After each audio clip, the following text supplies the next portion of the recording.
Bahannya kosong. Assalamualaikum warahmatullahi taala wabarakatuh. Selamat sejahtera. Kita nak masuk tajuk matematik pengguna Form 5 bab 3 Insurance. Berkaitan dengan co-insurance harta. Co membawa maksud kongsi kerugian. Kerana apabila berlaku sesuatu musibah, maka kerugian yang ditanggung dikongsi bersama oleh syarikat insurance dan juga pengguna. Terdapat 3 formula yang berkaitan. Namun demikian, tidak ada formula diberikan dalam peperiksaan. Bermaksud semuanya perlu dihafal. Sertai kelas online Cikgu Hassan, Matematik Form 4, Form 5 dan juga kelas AdMaths Form 4, Form 5 dengan suara sebenar Cikgu Hassan. Yang agak membosankan. Ya ke? Nota for Maths, KSSM Form 3, Form 5. Walaupun cikgu tulis Form 3 sahaja, tapi ada tajuk-tajuk daripada Form 1 dan Form 2 sangat sesuai untuk pelajar buat ulang kaji masa peperiksaan dan juga masa sedang belajar dekat sekolah. Dengan pembelian buku Nota for Maths, pelajar bakal dapat Kalender percuma juga. sementara stok masih ada. Dan juga matematik wajib hafal dan juga sunat hafal. Sama seperti AdMaths, sunat hafal diberikan dalam peperiksaan SPM. Tetapi yang tidak diberikan seluruh ini wajib Dihafal.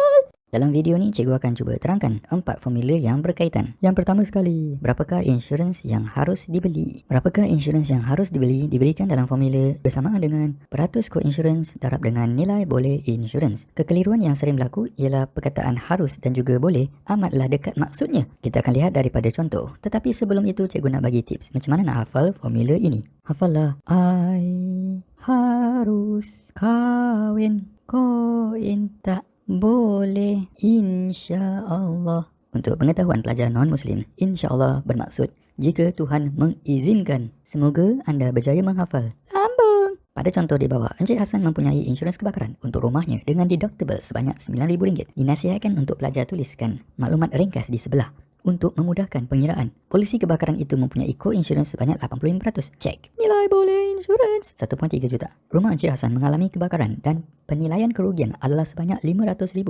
Kerugian. Berapakah jumlah insurans yang harus dibeli? Formula yang atas digunakan. Jumlah insurans yang harus dibeli bersamaan dengan peratus co-insurans 85% darab dengan nilai boleh insurans 1.3 juta. Juta maksudnya kita ada 1, 2, 3, ini tempat untuk ribu dan untuk ratus. Yeah. Tekan kalkulator. Selesai. Kita telah lihat bagaimanakah untuk kira bahagian pertama. Jom kita lihat kiraan pampasan. Ada 3 jenis formula untuk kiraan pampasan, iaitu untuk orang kaya, orang berkira dan juga orang yang malang. Formulanya diberikan sebagai pampasan sama dengan jumlah insurans yang dibeli bahagi dengan jumlah insurans yang harus dibeli darab dengan jumlah rugi tolak deductible.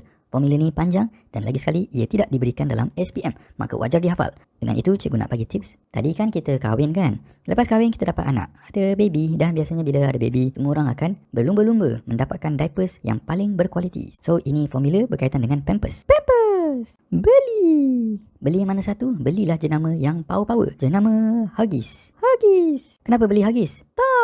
Tak apa. Tak rugi. Tak rugi apa? Duit. Deductible bunyi dia macam duitable kan? Duit. Kena hafal lah tolak kat situ ya. Lol. Seperti yang cikgu maklumkan, kiraan pampasan ada untuk orang yang kaya, orang yang berkira dan juga orang yang malang. Yang pertama sekali kita akan lihat untuk orang yang kaya. Bila dia kaya, dia beli secukupnya. Seperti dalam contoh P. Ini adalah soalan sambungan, jadi kalau kalian perasan, maklumat ini masih lagi diguna pakai. Hitung bayaran pampasan jika dia telah menginsurансkan rumahnya pada jumlah yang harus dibeli. Ada sedikit nota, iaitu jumlah yang dibeli adalah sama dengan jumlah yang harus dibeli. Ini akan mengakibatkan formula Pampers kita, nilai di sebelah atas, insurans yang dibeli, sama dengan insurans yang harus dibeli. Akibatnya, mereka saling batal. Yes, mereka saling batal dan formula hanya melibatkan jumlah kerugian tolak deductible. Jumlah kerugian RM500,000 tolak deductible RM9,000.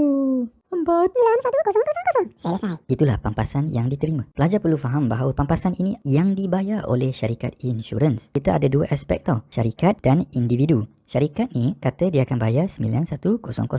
Jadi individu akan bayar berapa? Jalan kira dia, ambillah kerugian keseluruhan tolak dengan berapa yang dibayar oleh syarikat. Maka dia hanya perlu bayar nilai RM9,000 saja. Kalau faham, alhamdulillah. Jom lihat macam mana pula untuk orang yang berkira. Baiklah, untuk kes yang kedua, apabila dia berkira, bermaksud dia tidak membeli jumlah insurans yang total, jumlah keseluruhan, kita akan lihat dalam formula diisi seperti berikut. Jumlah insurans yang dibeli. Yang dibeli sebanyak walaupun ayat di atas tidak cakap perkataan beli, tapi dia kata dia telah menginsuranskan rumahnya dengan jumlah. Bermaksud itulah yang dia telah beli. Bahagi dengan jumlah yang harus dibeli. Yang harus dibeli berdasarkan kiraan pertama di atas ini, jumlah insurans yang harus dibeli 1105000. Cikgu lupa nak buat salinan. Cikgu tambah di kiri. Insurans harus dibeli ataupun harus dah cukup dah.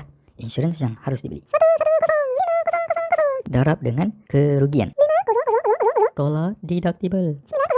Bersamaan dengan 343941.17. Bunda 78. Dalam soalan ni, dia juga tanyakan berapakah penalty co-insurance. Penalty formulanya kerugian yang besar tolak kerugian yang kecil. Kerugian yang besar ialah 500,000. Kerugian yang kecil, macam mana pula boleh jadi kerugian yang kecil? Daripada formula, perasan tak ada kerugian dekat sini, jumlah rugi. Bila dia darab dengan satu pecahan, seperti yang di bawah ini, maka dia jadi sebahagian kerugian, betul tak? Kerugian yang lebih kecil. Jadi kita kira yang itu sahaja. 78000005000500. Banyaknya kosong. Penalti yang dikenakan. Ambil kau banyak gila. Menyesal dia tidak ambil insurans total. Aduh, malang sekali. Ya, kadang-kadang bila insurans meletakkan syarat-syarat seperti ini, yang mana dikenakan penalti, maka pengguna akan lebih berhati-hati dan menjaga harta barangnya supaya tidak sewenang-wenangnya terbakar ataupun mengalami kerosakan. Jom tengok contoh sambungan. Untuk bentuk yang terakhir, kita telah lihat bentuk orang yang berkira kerana tidak membeli insurans yang sepatutnya. Bagaimana pula dengan orang malang? Kenapa dikatakan malang? Jom tengok contoh yang terakhir. Encik Hasan mengalami kerugian keseluruhan. Allahu Akbar. Hitung bayaran pampasan jika dia telah menginsuranskan rumahnya sebanyak 780000. Macam mana pula boleh seseorang itu menjadi malang? Maksudnya seluruh rumahnya terbakar hangus. Tapi ada dua situasi. Satu situasi dia berkira dan lagi satu situasi dia cover rumah dia sepenuhnya dengan nilai insurans yang harus dibeli. Jom kita lihat formula yang sama.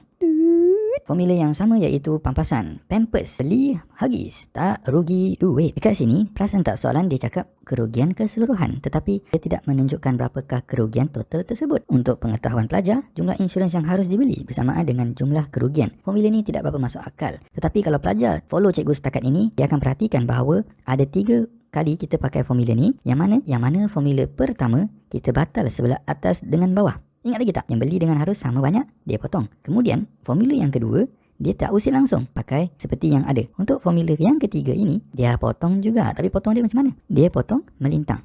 Jumlah rugi, potong dengan yang harus dibeli. Bermaksud formula cuma tinggal jumlah insurans yang dibeli, iaitu 780000 tolak dengan deductible 900077100. So, inilah pampasan yang dia akan dapat. Contoh lain, kalau dia mengalami Kerugian keseluruhan. dan dia telah insuranskan rumahnya sebanyak 1105000, maka formula yang sama kita pakai pampasan, pampers, dan pembatalan yang digunakan adalah sama seperti di atas. Maka jumlah insurans yang dibeli 1105000 tolak dengan deductible sebanyak 900, maka pampasan yang diterima 1096000. Harap pelajar faham apa yang cikgu sampaikan.